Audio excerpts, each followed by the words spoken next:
બધા જિલ્લાના લીડરો પોતપોતાની બહેનોને ટ્રાન્સફરની લાઈન કરાવજો અને બેનરો હોય એની બધી જગ્યા રાખો આપણા બેનરો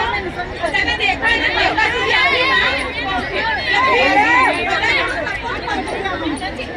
અને બધા બહેનો